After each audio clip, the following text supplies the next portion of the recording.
Afrika ya Kati na baadhi ya maeneo ya maziwa makuu imetimia saa 12 kamili asubuhi. Ni sawa na saa 1 kamili eneo lote la Afrika Mashariki. Hujambo, mimi ni Skola Kisanga na karibu katika Amka na BBC. Katika Amka na BBC asubuhi hii, nchi jirani na Jamhuri ya Kidemokrasia ya Kongo zinachukua tahadhari kudhibiti kusambaa kwa virusi vya Ebola baada ya shirika la afya duniani WHO kutangaza mlipuko wa ugonjwa huo kuwa dharura ya afya ya kimataifa.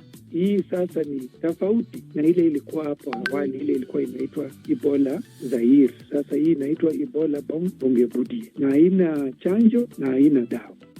Rais wa Marekani Donald Trump aitishia tena Iran, akitaka Tehran kuchukua hatua haraka kufikia makubaliano ya amani, huku mazungumzo yakiwa yamekwama. Na sekta ya usafirishaji nchini Kenya leo hii inaanza mgomo wa kitaifa kupinga kupanda kwa bei ya mafuta iliyotangazwa wiki iliyopita na serikali. Tumepata hasara kubwa kwa sababu Kenya sasa imegeuzwa kama a walking nation, sio working nation. Unakuta watu asubuhi ni kupiga mguu. Hiyo imesababisha sisi kupoteza abiria.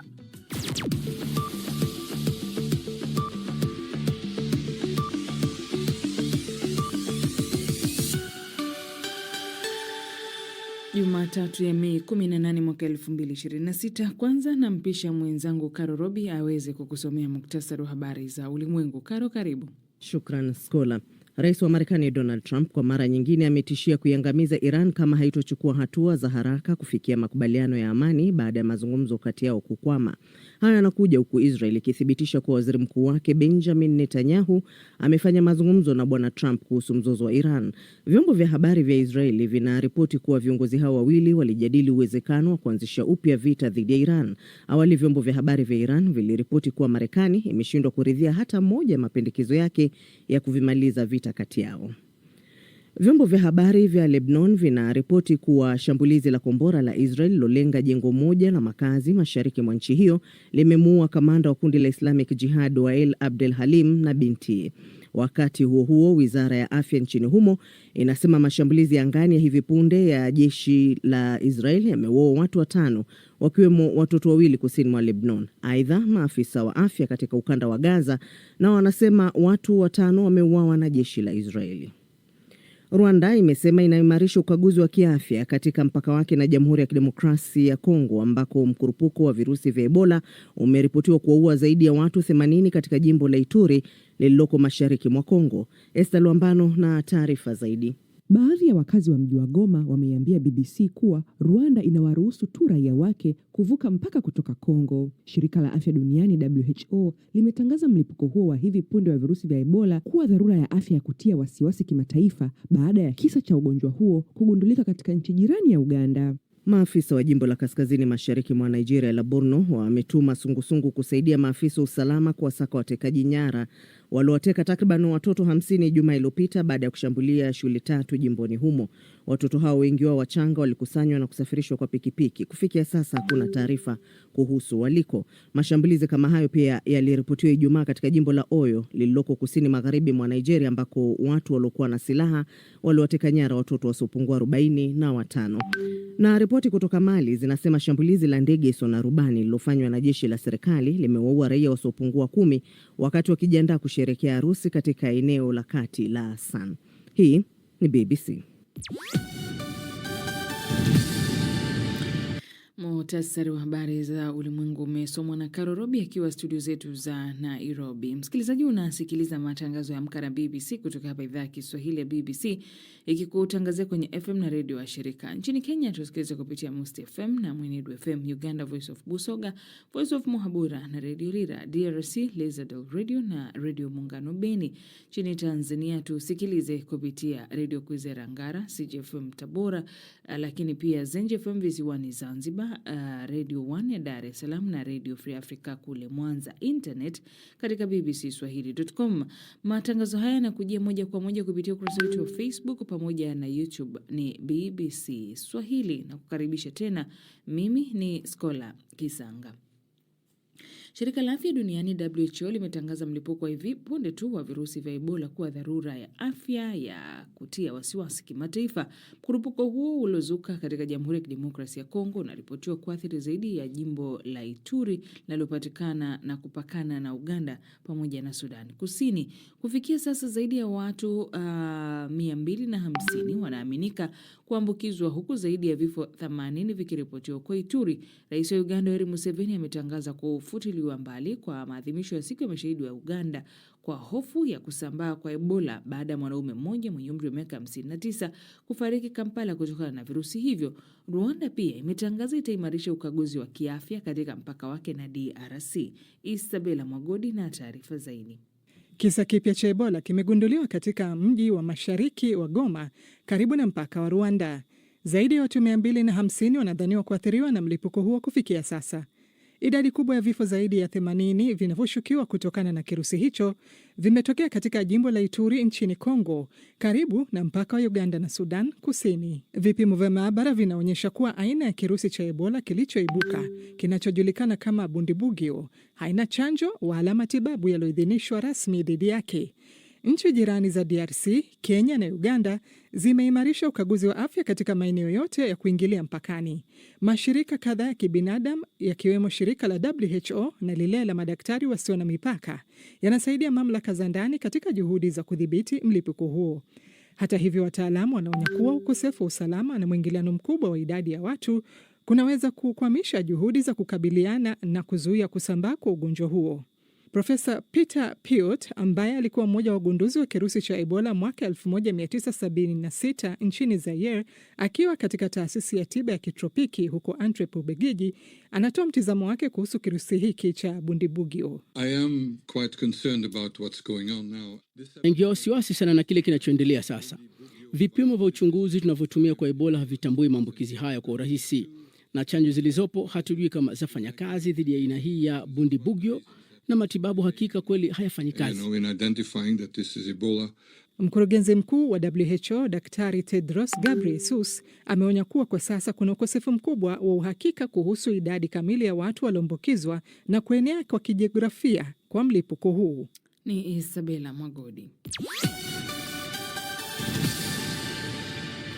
Rais wa Marekani Donald Trump kwa mara nyingine ametishia Iran kuwa sharti ichukue hatua za haraka kufikia makubaliano ya amani baada ya mazungumzo kati yao kukwama, akisema muda unayoyoma kufanya hivyo na la sivyo itaangamizwa. Haya yanakuja huku Israel ikithibitisha kwamba waziri mkuu wake Benjamin Netanyahu amefanya mazungumzo na Rais Trump kuhusu mzozo wa Iran. Florian Kaijage na taarifa zaidi. Taarifa za vyombo vya habari vya Israel zinasema viongozi hao walijadili uwezekano wa kufufua vita hivyo. Hapo awali, vyombo vya habari vya serikali ya Iran vilisema Marekani imeshindwa kufanya maafikiano yoyote madhubuti katika jibu lake kwa mapendekezo ya Tehran. Usitishaji mapigano umeanza tangu mwezi uliopita. Inakusudiwa kuwezesha mazungumzo katika mchakato unaopatanishwa na Pakistan, lakini pande zote mbili bado zinaonekana kuwa na misimamo tofauti. Rais wa Marekani Donald Trump ameonya Irani saa inayoyoma huku mazungumzo ya kumaliza vita yakikwama. Afadhali wasogee haraka au hawatakuwa na chochote, aliandika kwenye ukurasa wa jukwaa lake la Truth Social kuwa muda ni wa msingi. Kukosekana kwa maelewano kutoka kwa Washington kungesababisha mgogoro katika mazungumzo, shirika la habari la Mehr liliripoti. Ujumbe wa Trump ulirejelea tishio lake kwamba ustaarabu mzima utakufa isipokuwa Iran itakubali makubaliano ya kumaliza vita, muda mfupi kabla ya kutangazwa kwa usitishaji vita mapema Aprili. Kiongozi huyo alionya mapema wiki iliyopita kwamba mapatano yalikuwa kwenye msaada mkubwa wa maisha baada ya kukataa matakwa ya Tehran na kuyataja hayakubaliki kabisa. Ismail Bagel, msemaji wa Wizara ya Mambo ya Nje ya Iran, alisisitiza kuwa walikuwa wawajibikaji na wakarimu. Shirika la habari la Irani la Tasnim lilijumuisha kumalizika mara moja kwa vita dhidi ya pande zote, lejereo la mashambulio yanayoendelea ya Israel dhidi ya Hezbollah inayoungwa mkono na Iran nchini Lebanon, kusitishwa kwa vikwazo vya jeshi la majini la Marekani katika bandari za Iran na hakikisho la kutokuwepo tena mashambulizi dhidi ya Iran. Pia waliripoti kujumuisha mahitaji ya fidia kwa uharibifu wa vita na msisitizo juu ya uhuru wa Iran kuhusu mlango bahari wa Hormuz. Shirika la habari la Irani la Fars lilisema Jumapili kwamba Washington iliweka masharti 5 kujibu pendekezo la Tehran. Inasemekana walijumuisha mahitaji kwamba Irani ihifadhi eneo moja tu la nyuklia katika operesheni na kuhamisha hazina yake ya uranium iliyorutubishwa sana hadi Marekani. Trump alipendekeza siku ya Ijumaa kwamba atakubali kusimamishwa kwa miaka 20 na Irani kwa mpango wake wa nyuklia. Taarifa yake Florian Kaijagi. Nchini Kenya, vyama vya usafiri wa umma leo Jumatatu vimeitisha mgomo nchi nzima kulalamikia ongezeko la bei ya mafuta iliyotangazwa na serikali wiki iliyopita. Wadau mbalimbali wa sekta ya usafiri wamesema mgomo huo utaathiri sekta muhimu za usafiri wa umma, wakitaka pia wenye magari binafsi kujiunga katika mgomo huo kuishinikiza serikali kupunguza mara moja bei ya mafuta. Ili kufahamu zaidi kuhusu mgomo huo nchini Kenya, mwenzangu Karo Robi amezungumza na Ken Onyango, mwenyekiti wa kitaifa wa chama cha waendesha pikipiki maarufu bodaboda pamoja na usafirishaji wa mizigo na madereva binafsi kote Kenya. Sisi ni wanabiashara ambao wanahisi ya kwamba wamefinyiliwa kabisa na ongezeko ya bei ya mafuta ambayo kwa saizi unaona imeenda juu zaidi kwa asilimia kubwa sana. Tujawahi ona kitu kama hii. Imekuwa ni asilimia kubwa zaidi. Sisi tulijua pengine bei itaongezeka ndio, lakini hatukujua bei inaweza kuongezeka kwa asilimia ambayo tumeiona kwa sasa.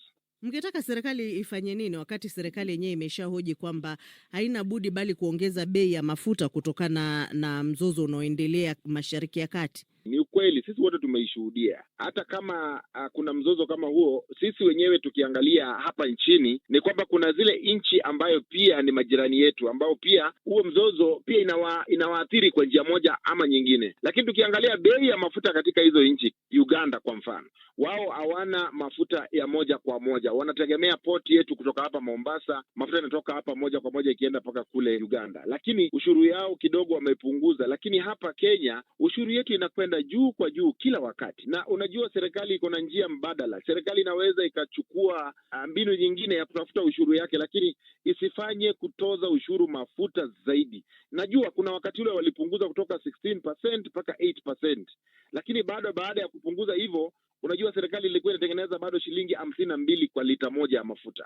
Hiyo shilingi 52 serikali bado ina uwezo wa kupunguza. Tangu nyongeza ya mafuta kutangazwa mwishoni mwa wiki iliyopita, mmepata hasara kiasi gani kama wawekezaji katika sekta ya usafiri wa umma? Tumepata hasara kubwa kwa sababu Kenya sasa imegeuzwa kama a walking nation, sio working nation. Unakuta watu asubuhi ni kupiga mguu. Mtu anasema afadhali atembea asubuhi. Kama wengi unakuta watu wanaamka saa 11 asubuhi anaanza kutembea. Hakuwa amepunguza ile nauli, ndio mahali kwa inabakia pengine inatoshana na ile kiwango ya fedha ambayo hako nayo, hapo ndiye anaweza akapanda gari ama apande pikipiki. Hiyo imesababisha sisi kupoteza abiria. Sasa hiyo imetuathiri kabisa, na hiyo peke yake inatuathiri sisi kiuchumi. Na sasa kama sisi tunaathirika namna hii, basi hata sisi tukidown na matuzi, nchi itasimama. Utadumu kwa muda gani huu mgomo ambao mmeuitisha kuanzia Jumatatu? Sisi nia yetu sio kukua kwa mgomo kwa muda mrefu. Saa hizi tunaishi katika hali ngumu na hatuna haja ya kuendelea kukaa kwenye mgomo. Haja yetu ni serikali kesho tu isikie na iseme hapana, sisi tumeona kweli hawa watu wana nia njema,